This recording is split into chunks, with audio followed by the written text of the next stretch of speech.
Hi friends, ரொம்பவே ஹெல்தியான ஒரு பொரியல் ரெசிபி வாழைத்தண்டு பொரியல் என்னோடய ஸ்டைலில் எப்படி செய்யலான்னு பார்க்கலாம் வாங்க.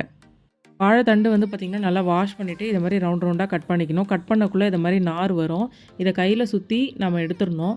இது மாதிரி நீங்கள் எடுத்திங்கன்னா தான் உங்களுக்கு சாப்பிடக்குள்ளே வந்து நல்லாயிருக்கும். இல்லைனா அந்த நார் வந்து பார்த்திங்கன்னா நம்ம மென்று சாப்பிடும்போது நம்மளுக்கு ரொம்ப டிஸ்டர்பன்ஸாக இருக்கும். அதனால் இது மாதிரி எல்லாத்தையும் எடுத்துருங்க.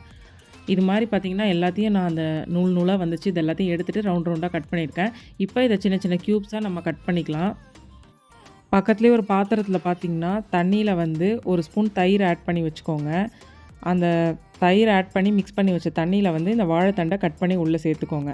அப்போ தான் வாழைத்தண்டு வந்து கருப்பாகாமல் இருக்கும். இப்போ எல்லா வாழைத்தண்டையும் கட் பண்ணியாச்சு. இப்போ வந்து பொரியல் ரெடி பண்ணிடலாம். ஒரு கடாயில் கொஞ்சமாக எண்ணெய் வச்சுட்டு கடுகு, உளுத்தம்பருப்பு, வரமிளகாய் ஆட் பண்ணிக்கலாம்.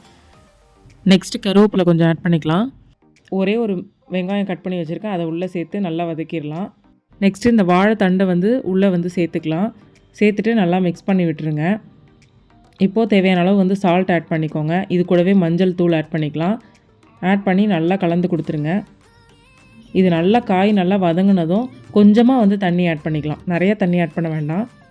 இந்த அளவுக்கு தண்ணி ஆட் பண்ணிவிட்டு இப்போ இந்த ஸ்டேஜில் கொஞ்சமாக வந்து பாசிப்பருப்பு ஆட் பண்ணிக்கலாம். பாசிப்பருப்பு நீங்கள் சேர்த்திங்கன்னா டேஸ்ட் நல்லாயிருக்கும்.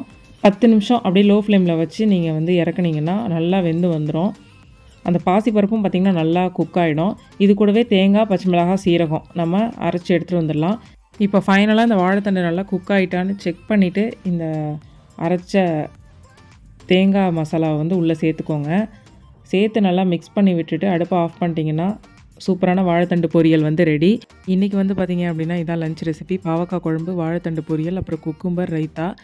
உங்களுக்கு இந்த மாதிரி ஹெல்த்தியான ரெசிபீஸ்லாம் வேணும்னா மறக்காமல் நம்ம சேனலை சப்ஸ்கிரைப் பண்ணிவிடுங்க.